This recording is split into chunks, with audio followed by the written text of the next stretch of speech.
She has been offered 5,000 guineas to disappear, and she is about to do something that will haunt the Duke of Ashverne for the rest of his life. The drawing room at Ashverne House holds its breath the way old rooms do in November. Rain against the windows, the fire burned low. Edmund Cavendish, 5th Duke of Ashverne, stands holding a cup of tea he has not touched. Across from him, a woman in a plain gray gown keeps her chin level and her hands still. She has not moved in some time, and she does not intend to. He has set a folded banknote on the table between them. She has not looked at it once. What no one in this room knows yet, except her, is that the note he is offering her was signed by his own hand over a debt that was never hers to inherit. In a moment, she will tear it in half. He will think it is defiance. It is evidence. But to understand why she smiled when she tore it, you need to know what that money was really paying for. You'll see exactly how she arrived in that room. I promise you every detail. But before I take you back, if you are new here, this channel is where women like Leonora get the endings they were owed. Hit subscribe. I tell these stories for you. Now, let me take you back to the morning the Duke first made the mistake of underestimating her. Every morning, before the rest of Lady Ashworth's household stirred, Leonora Voss sat alone with the estate ledger and a cup of tea that had already gone cold by the time she remembered to drink it.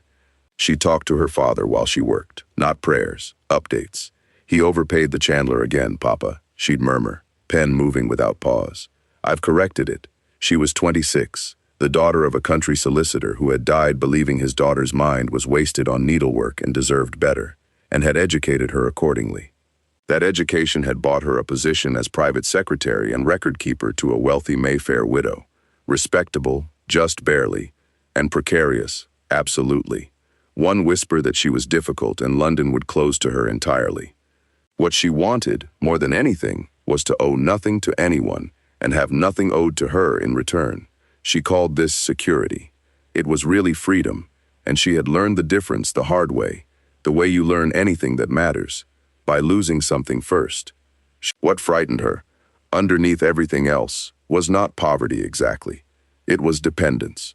The thought of becoming someone's charity case, someone's ward, someone's grateful obligation, a woman managed by a patron, or a husband, or a kindly relation who would, eventually, expect something in return for the kindness.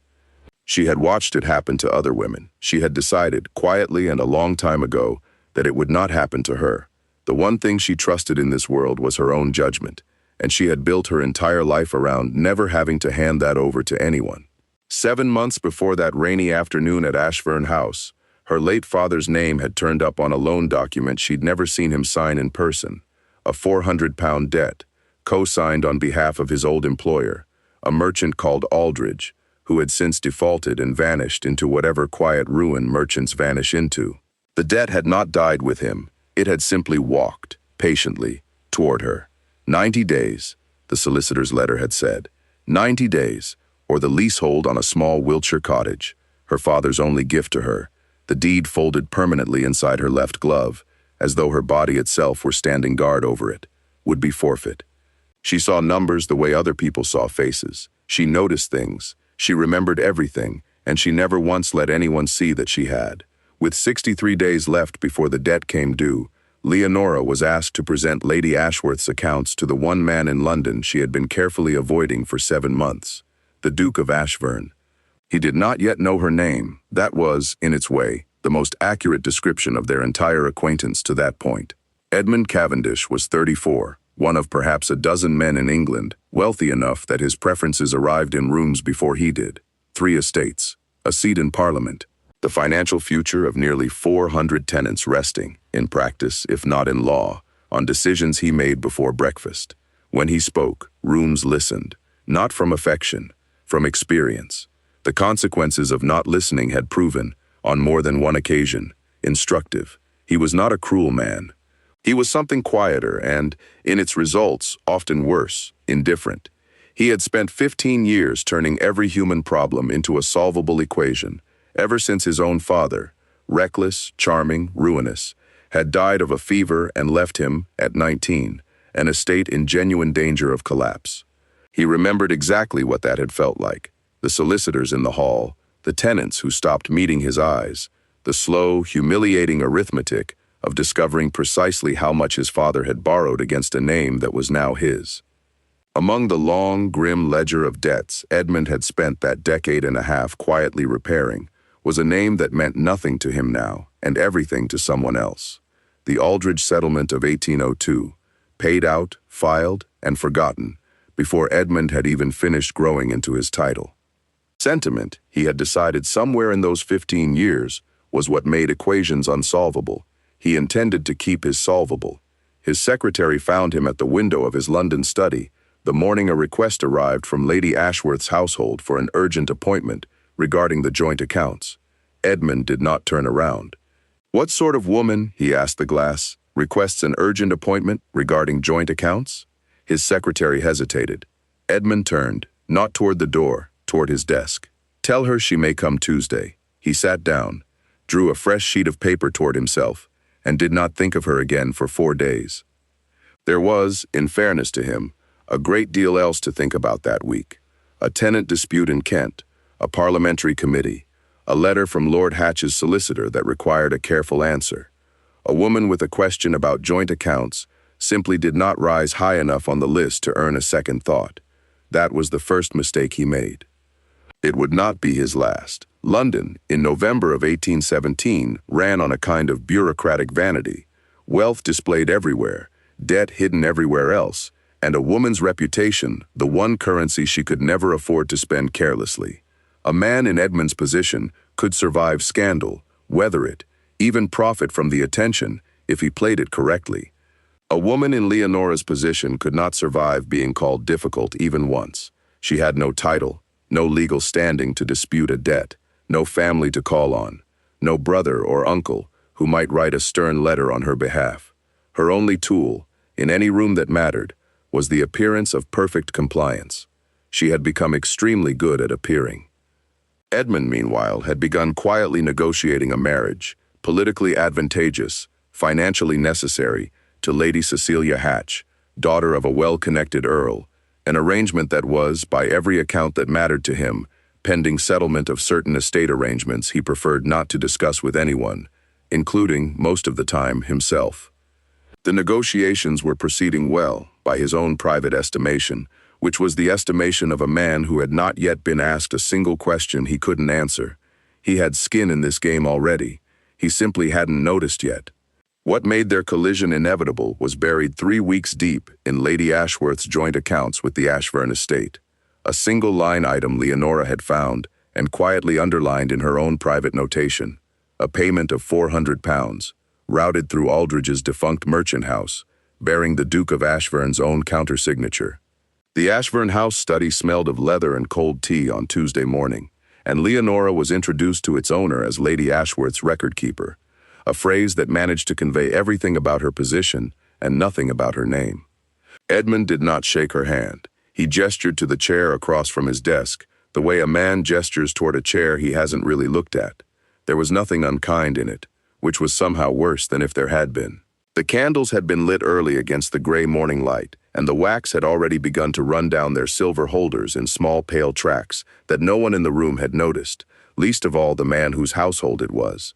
His secretary, Mr. Fitch, stood at his shoulder taking notes, and twice interrupted Leonora mid-sentence to clarify figures she had already stated with perfect clarity. Lady Ashworth's steward, Mr. Greer, deferred to Edmund on everything, and twice looked to him for permission before allowing Leonora to continue. She noticed both times. She said nothing both times. She had learned long ago that the cost of being heard correctly the first time was rarely worth what it took to insist on it.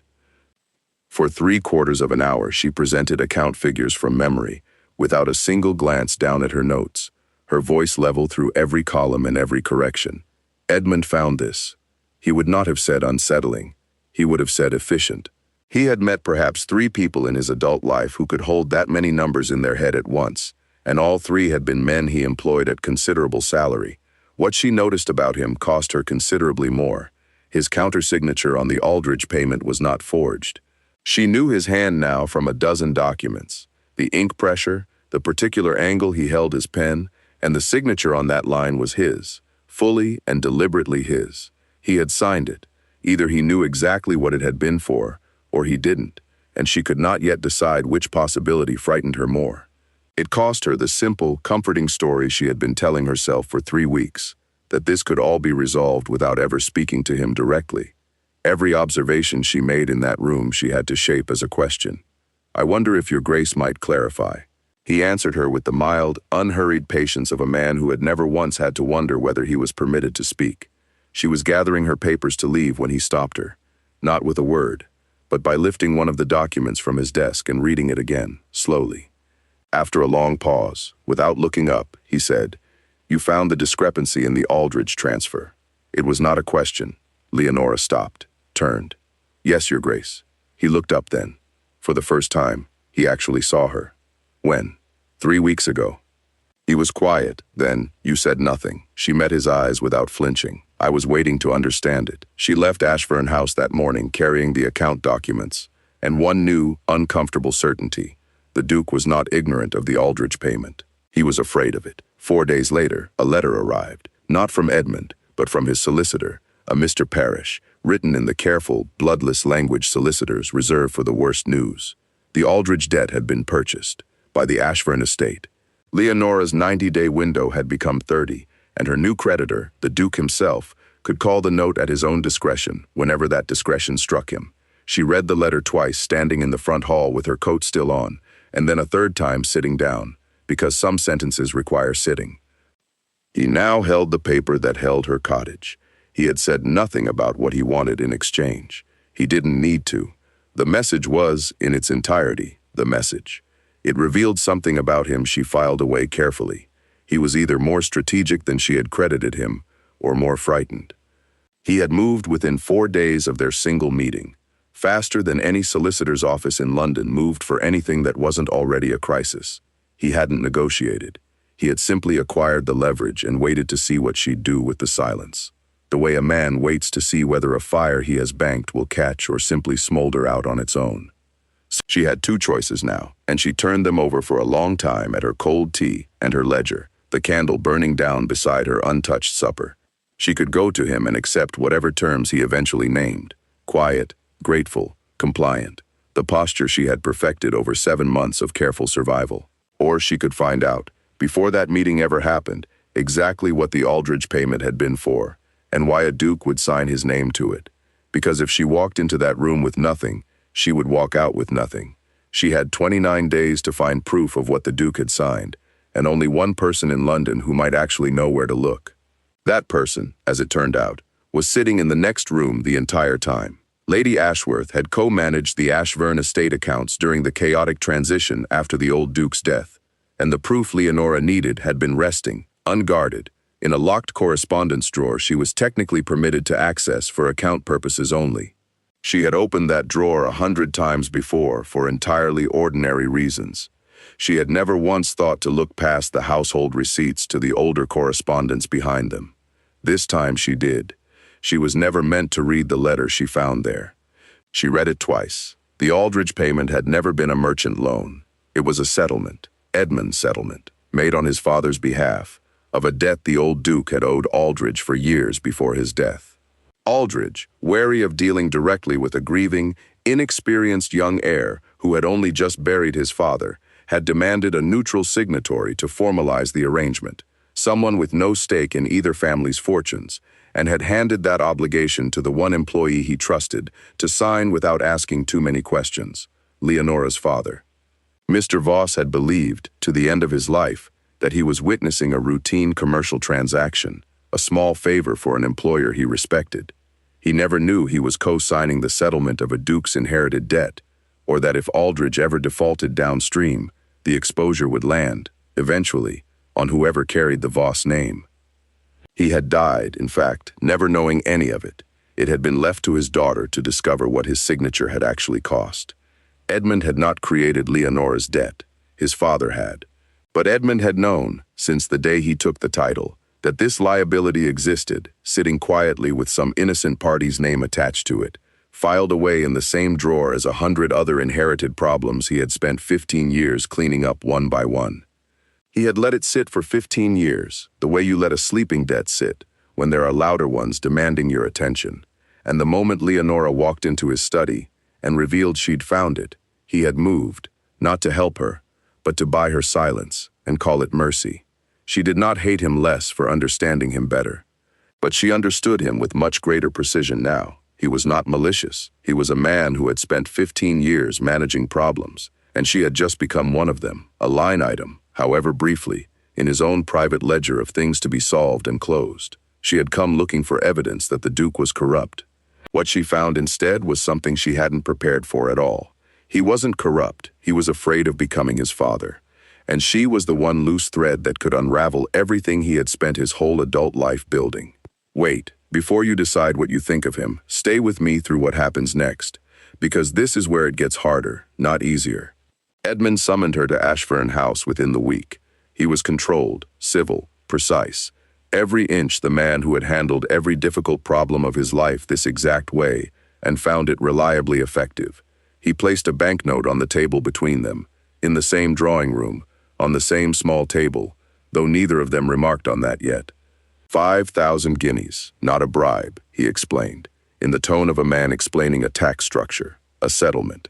Her silence regarding the Aldridge matter, her quiet resignation from Lady Ashworth's employ, and in exchange the debt on her cottage would simply cease to exist, along with 5,000 guineas to go wherever she liked. He said it the way he said everything, as though he had already solved the problem and was simply informing her of the solution. For 48 hours, she considered it. 5,000 guineas, the cottage, finally clear, a quiet life somewhere far from Mayfair, somewhere with no dukes in it at all. She sat with her ledger at 4 in the morning, the candle burned to a stub, and worked out, with the same precision she gave every other column of figures in her life, exactly how long it would last her.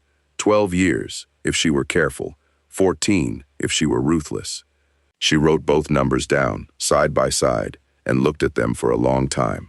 She came closer to accepting it than she would ever admit to anyone, even her father, even under her breath at 4 in the morning when there was no one left to lie to but herself. While she deliberated, Edmund, believing the matter quietly resolved, mentioned in passing to Mr. Fitch that Lady Ashworth's record-keeper had agreed to step down. He did not explain why. He didn't think he needed to. In his experience, problems that had been resolved did not require further narration. By the next afternoon, it was moving through Mayfair drawing rooms that Leonora Voss had left her position under unclear circumstances, the kind of phrase that does a great deal of damage precisely because it explains nothing. Lady Ashworth, who could not afford to alienate a duke but could very easily afford to alienate her secretary, was furious, not at him, at Leonora. A note arrived, written in Lady Ashworth's own hand for once, informing her that her continued presence in the household was no longer convenient.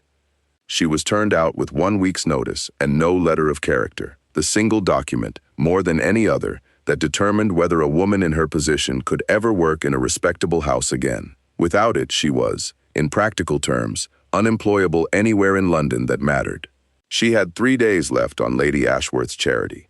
No position, no reference, and a 5,000 guinea banknote she had still not cashed, because the moment she finally understood what it really was, she knew exactly what she was going to do with it. What Leonora found in those final desperate days didn't come from Edmund at all. Lady Ashworth, before dismissing her, had left the full Ashverne correspondence file sitting on the account desk. Whether by oversight or by conscience, Leonora would never learn, and never asked. She read it by candlelight in a rented Bloomsbury room, with damp creeping up one wall, the kind of room where you can hear every other tenant's footsteps through the floorboards. And she read it twice, because the first time through, she didn't quite believe it. The marriage to Lady Cecilia Hatch was not, as she'd assumed, a matter of pride or political ambition. It was a rescue. Lord Hatch's bank controlled the one credit line large enough to consolidate what remained of the Ashverne estate's debt, and Edmund, asset-rich and quietly, dangerously short of liquidity for 2 years running, needed that marriage to close more than he needed almost anything else in his life. 400 tenants, 3 estates, a parliamentary seat that meant nothing without solvency behind it. He had not been buying her silence to protect his pride. He had been buying it to protect every person whose livelihood depended on Ashverne staying upright. Every careful, controlled, infuriating thing he had done in every scene she'd shared with him suddenly looked different from this angle. Not arrogance, terror, dressed extremely well. She had gone looking for a weapon. She had found, instead, the one thing she hadn't known she was looking for, a man just as trapped as she was. Stay with me here, because what she does next is the only part of this story that matters. The rain came back the afternoon she returned to Ashverne House. This story begins and ends in rain, and there is a reason for that, though she couldn't have told you what it was at the time. Edmund was alone in the drawing room when his footman announced that Miss Voss was at the door. He almost sent her away. He did not. She came in still wearing her traveling cloak, the hem damp from the walk, and she did not wait to be asked to sit, because she did not intend to sit at all. The fire was low again, exactly as it had been the first time, and for a moment neither of them said anything, the rain filling the silence the way it had filled it before, except that this time she was the one who had walked into the room with something to say, and he was the one waiting to find out what it was. She walked to the small table, the same table, though neither of them remarked on that, with the banknote in her left hand. She set it down without a word. Then, slowly, she drew her father's cottage deed from inside her left glove, where it had lived against her skin for 7 months, and laid it down beside the note. She did not sit. She looked at him the way she had looked at every ledger that had ever lied to her, which is to say, patiently, and without the slightest intention of being the one to look away first. "Your Grace," she said, "I know about the hatch arrangement. I know what it's for. I know why you cannot afford what I know. And I need you to understand that I came here today not because I want to destroy you. I came because I am tired of being managed." She picked up the banknote.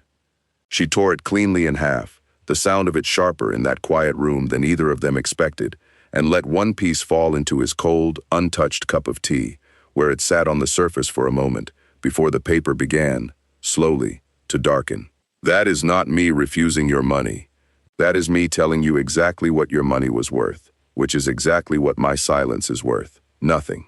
I am not for sale. Not to you, not to anyone. My father signed a paper he did not understand because he trusted a man who worked for your father, and he spent years of his life carrying a debt that was never his. I nearly lost the only thing he left me, and you bought that paper, not to help me, to keep me quiet. So I need you to look at that cup, Your Grace, and understand that I know all of it." She held the remaining half of the note. She did not drop it. She let the silence sit there with them both for as long as it needed to sit. "You are going to retire the debt on my cottage, not as a settlement, not as silence money, as a correction of a wrong your family created. And in exchange, I am going to tell you something that will actually save the Hatch negotiation, because I found something in those accounts that Lord Hatch doesn't yet know about himself. Something that, if he finds it before you do, ends far worse for you than I ever could." He looked at the floating half of the banknote in his tea for a long moment. Then he looked at her. "What did you find?" She had rehearsed her answer 100 times in that damp Bloomsbury room. What she had not rehearsed was the way he looked at her when she finally said it out loud, like a man who had just remembered that problems, sometimes, have people attached to them. What she had found was this. Lord Hatch's bank had been double-counting collateral. The same Ashverne property appeared on 2 separate ledgers, securing 2 entirely separate arrangements. Not Edmund's error, but Lord Hatch's. Deliberate or careless, it hardly mattered which. If it surfaced during the marriage settlement, the scandal would belong to the Hatch family, not to Edmund, and the marriage that was meant to save him would instead bury them both. He needed to renegotiate from a position of knowledge, not from desperation. She had just handed him the one thing 15 years of careful, exhausting management had never once produced for him on its own, an advantage he had not had to engineer. He could not manage this away. He owed her, and for the first time since she had met him, they both knew it plainly, in the open, with nothing softened. He didn't answer her with words. He crossed to his desk and, without ringing for Fitch, without an intermediary of any kind, he took up a pen in his own hand and wrote out, in full, the retirement of the debt on her cottage, his own signature at the bottom where another man's might have gone. He sanded it. He folded it. He crossed the room and held it out to her himself, rather than ringing for it to be carried. "No conditions," he said quietly. "No silence required. It happened with no one watching," which was, in the end, exactly right. The point was never that he should be humiliated before the world. The point was that he chose to do the right thing when there was no one left to perform it for. She took the paper from his hand. She did not thank him. But as she turned to leave, she stopped, because he had asked her something, quietly, that she had not expected at all. Will you come back to review the accounts properly? As a professional, not as a problem I'm trying to manage. 6 months later, in the spring of 1818, Leonora Voss held a formal appointment as financial advisor to the Ashverne estate, a position that did not technically exist anywhere in the vocabulary of Regency England, so Edmund had simply had one written into being. Her title on the household ledgers read, estate consultant, a phrase she found both precise and, in its quiet way, deeply satisfying. The Hatch marriage never proceeded. Edmund had confronted Lord Hatch privately with the double collateral discrepancy, and Lord Hatch had withdrawn the arrangement himself rather than risk exposure. Edmund rebuilt his estate's liquidity through 3 smaller, far less elegant arrangements that cost him considerably more effort and considerably more honesty. His 400 tenants never learned how close the whole structure had come to collapsing. Leonora knew. She had already corrected it in the ledger. He had not gone soft. He was still precise, still controlled, still very often the most capable person in any room he entered. But she had noticed, and had chosen not to remark upon it, that he now asked questions before he made decisions. That he read letters twice before responding to them, that he had quietly instructed Fitch to stop filtering who was permitted to request an urgent appointment, because the last time that filter was in place, it had very nearly cost him everything that mattered. They were not yet in love. They were something arguably more interesting. In that particular year, in that particular city, 2 people who had decided to trust each other's competence, which, between a duke and a woman with no title at all, was very nearly the same thing. This was always a story about what happens when someone tries to reduce a person to a single figure in a ledger, and she refuses to be rounded down. Leonora didn't win because she was clever, though she was. She didn't win because she found the evidence, though she did. She won because she understood something the Duke had spent 15 years forgetting, that a wrong has to be named out loud, in the room, by someone willing to say it, or it simply dissolves into polite, permanent silence. If you're watching this channel, I suspect you already know exactly what it feels like to be handed an offer that sounds like a solution, but is actually a cage. And I think some part of you came here tonight to watch someone tear it in half. If this story found you, subscribe. Stories like hers don't trend on their own. They have to be kept, deliberately, by people who go looking for them. Picture this, if you will. Somewhere in Wiltshire, there's a small cottage with a clear deed and no one's name on it but hers. And the woman who holds it drinks her tea hot now, every single morning, because she has finally stopped running.